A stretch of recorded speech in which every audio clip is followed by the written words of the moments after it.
bem-vinda a mais um CREAPod, este podcast que é feito especialmente para você que quer conhecer mais sobre o universo das engenharias, da agronomia, da geociência. Eu sou Carla Arantes, jornalista, e comando esse bate-papo com você toda semana aqui no YouTube e também nas plataformas de áudio. Você já se inscreva no nosso canal para não perder nenhum vídeo, ative o sininho para receber as notificações. Deixe seu like também, não deixa para fazer isso depois não, você pode esquecer e pra gente é muito importante. É uma ação muito curtinha, muito rápida para você, mas pra gente é fundamental para que esse conteúdo chegue cada vez a mais pessoas. Bom, dia 23 de março foi o Dia Mundial da Meteorologia. Essa ciência por muito tempo ficou ali, né? Um pouco de lado, nos cantinhos dos jornais, com pouco espaço na televisão. Mas de uns anos para cá, e isso não é uma boa notícia, ganha cada vez mais as manchetes. Bom, sobre essas mudanças climáticas, sobre as pesquisas relacionadas à meteorologia, eu tenho o prazer de receber aqui no CREAPod o meteorologista Rômulo Paz, que é professor da Universidade Federal da Paraíba e já presidiu a Sociedade Brasileira de Meteorologia. Seja muito bem-vindo. Olha, para mim é uma honra. Eu quero, antes de mais nada, agradecer ao presidente Renan por essa oportunidade. E eu digo que a gente está em casa, né? Porque a meteorologia faz parte também do sistema que é CREA-Confere. E aí estamos à disposição para a gente falar dessa marca importante que é esse Dia Mundial, que discute principalmente essa questão que envolve uma política de proteção ambiental do planeta, onde o clima está colocado como se fosse o centro do universo. Pois é, eu já vou começar com a pergunta que todo mundo se faz, onde quer que você encontre alguém, no elevador, na padaria, no trabalho, que calor é esse? Como que a ciência explica esse calorão que está fazendo, não só aqui na Paraíba, não só no Nordeste, mas no Brasil inteiro? Não, na realidade, esse aumento de temperatura, ele decorre aí do chamado fenômeno El Niño, que todo mundo já ouviu falar. Sim. Então, a gente observa que as temperaturas das águas marinhas, elas estão um pouco aquecidas. E isso aí tem um reflexo automático na atmosfera. Ou seja, não se trata de um fenômeno que implica num aquecimento gradativo da atmosfera. É um fenômeno pontual. Então, lembra que tem o El Niño, tem também o inverso que é a La Niña. Então, onde tem chuvas intensas. Com certeza, qualquer problema de alteração térmica, isso tem uma resposta direta na atmosfera. Mas a gente vem percebendo que esses períodos, talvez seja só uma impressão, aí eu quero a opinião da ciência nesse caso, que esses períodos estão ficando cada vez maiores. Esses períodos, esses dias de calorão são maiores e os dias de tempestades, a força, o volume de chuva também vem maior.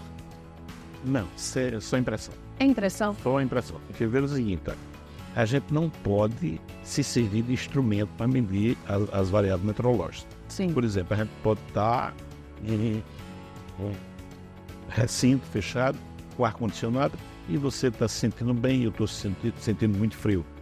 Então a gente, enquanto termômetro, a gente não é a melhor escolha. A gente tem que perguntar isso ao próprio termômetro. Então, se você observar as temperaturas medidas ao longo do tempo, registradas, não tem essa alteração significativa como em algum momento apresenta para a gente.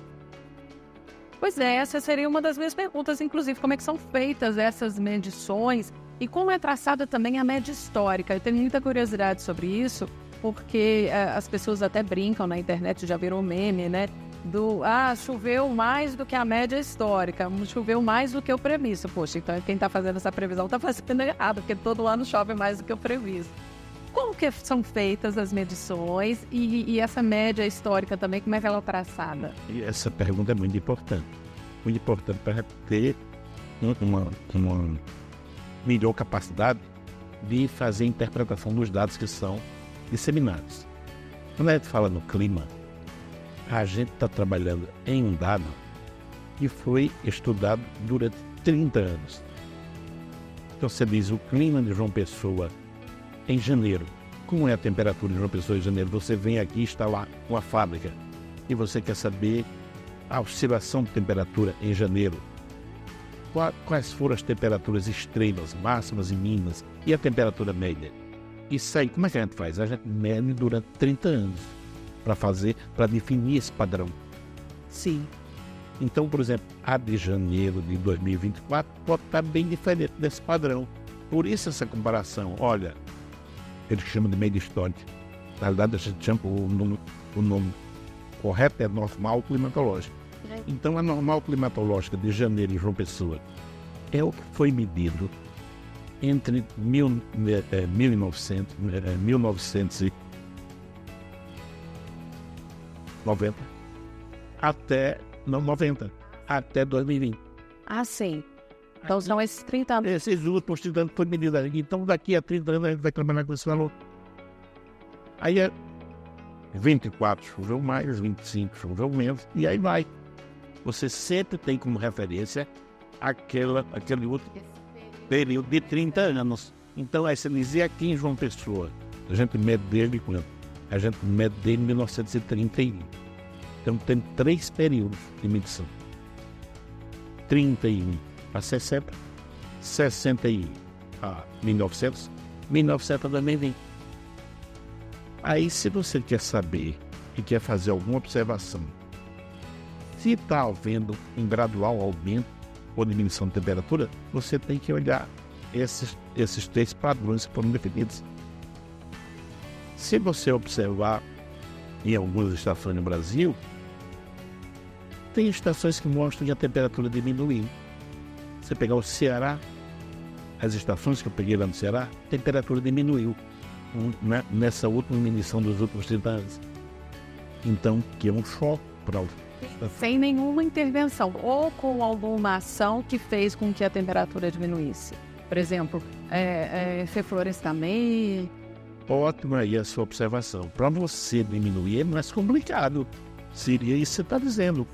Achou numa dimensão espacial descomunal, muita floresta, aí você poderia fazer isso. É mais difícil. O mais fácil é você desmatar, mais fácil é você pavimentar, e aí tende a aumentar.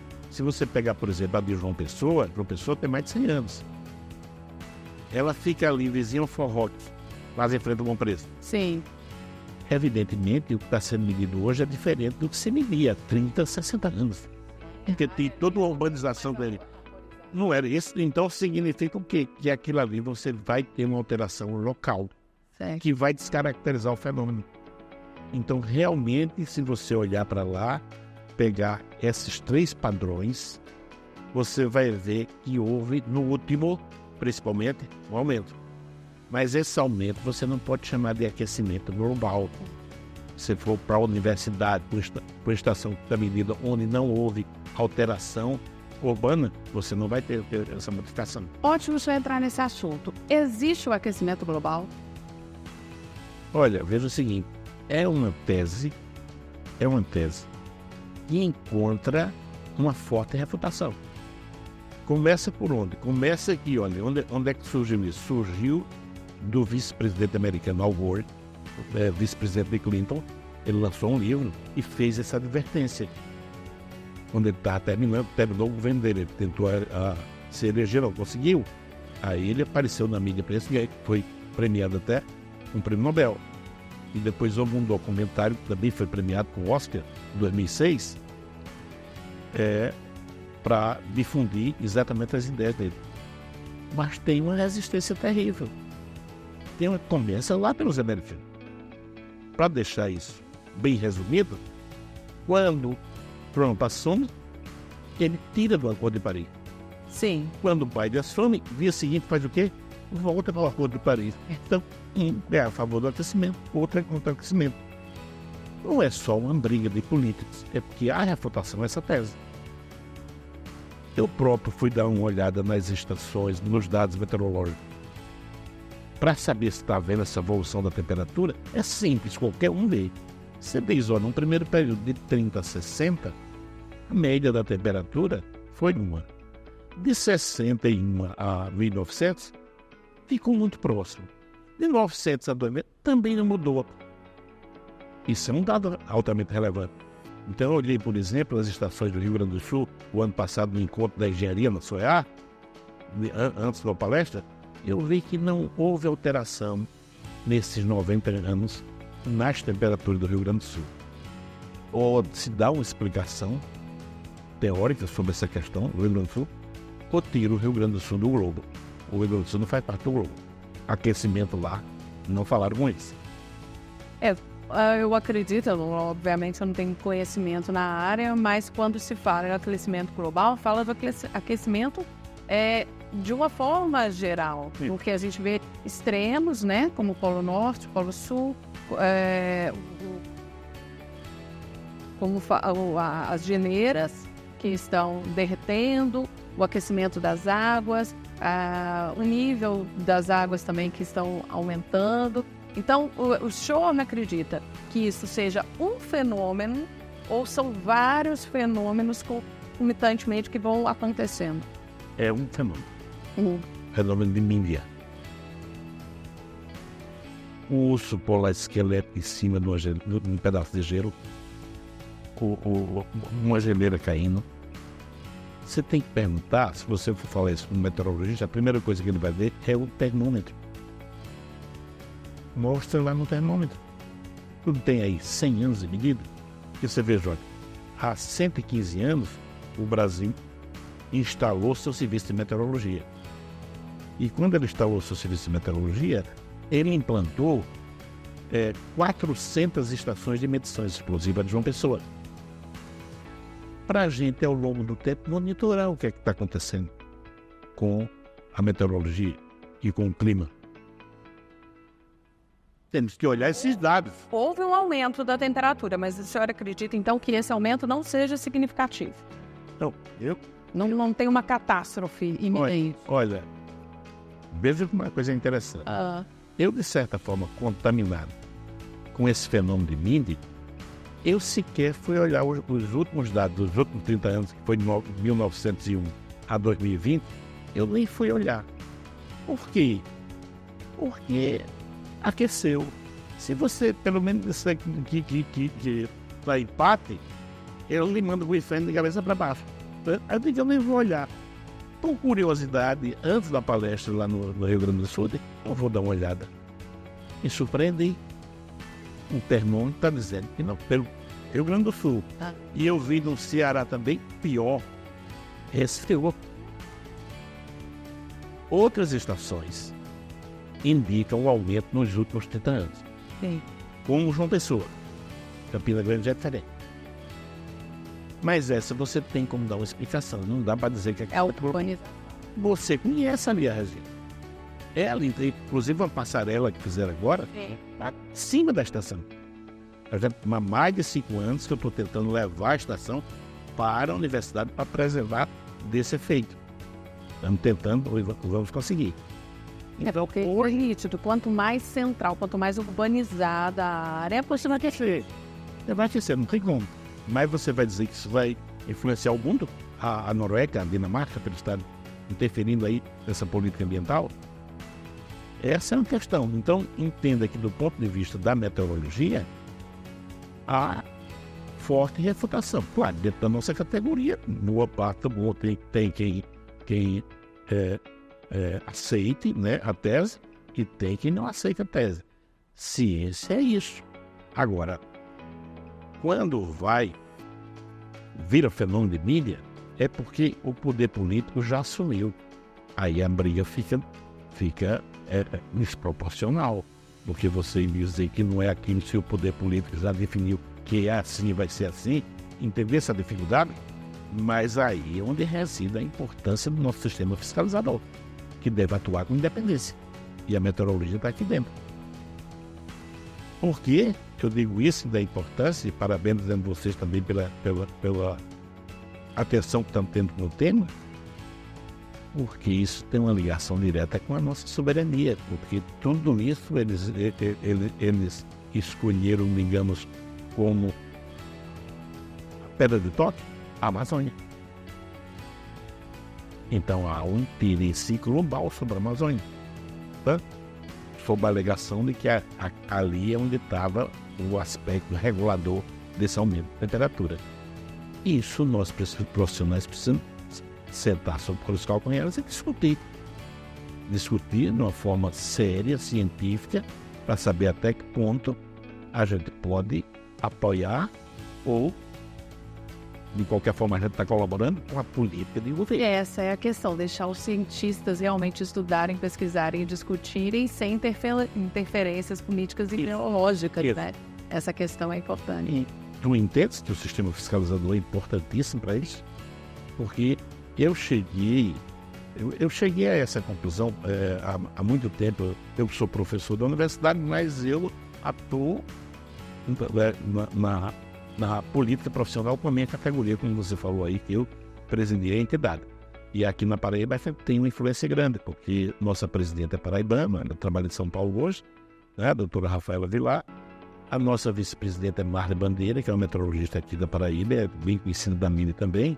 Então a Paraíba, como segundo curso do Brasil, lá na UFCG, que eu comecei lá, a gente tem uma influência importante, a gente tem um peso. Mas que isso, no caso do CREA agora, eu acho interessante citar, tem um projeto de lei na Câmara para reformular a composição do CONFEA, que veio, de certa forma, alterar também a lei da engenharia. Quem vai relatar é o deputado Hugo Mota, daqui da Paraíba.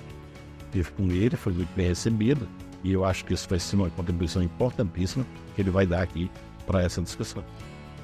Excelente, Rômulo Paz, muito obrigada pela sua participação aqui nesse CREA Pod. Seja sempre muito bem-vindo. Se a gente tiver novidades das pesquisas também, traga aqui para a gente compartilhar com a nossa audiência.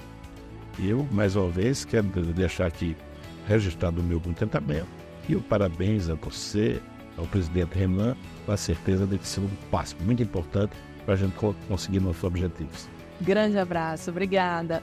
E para você que acompanhou mais esse CREA Pod, muito obrigada. Se inscreva no nosso canal, deixe também o seu comentário, compartilhe com quem você quer que receba esse conteúdo. Seja sempre muito bem-vindo. Siga o CREA nas redes sociais. Aproveito para agradecer a Belo Jardim, que faz a ornamentação do nosso cenário. Belo Jardim tem 2 lojas em João Pessoa, uma no Bessa e uma em Manaíra. Siga também @BeloJardimJP. Muito obrigada e até semana que vem.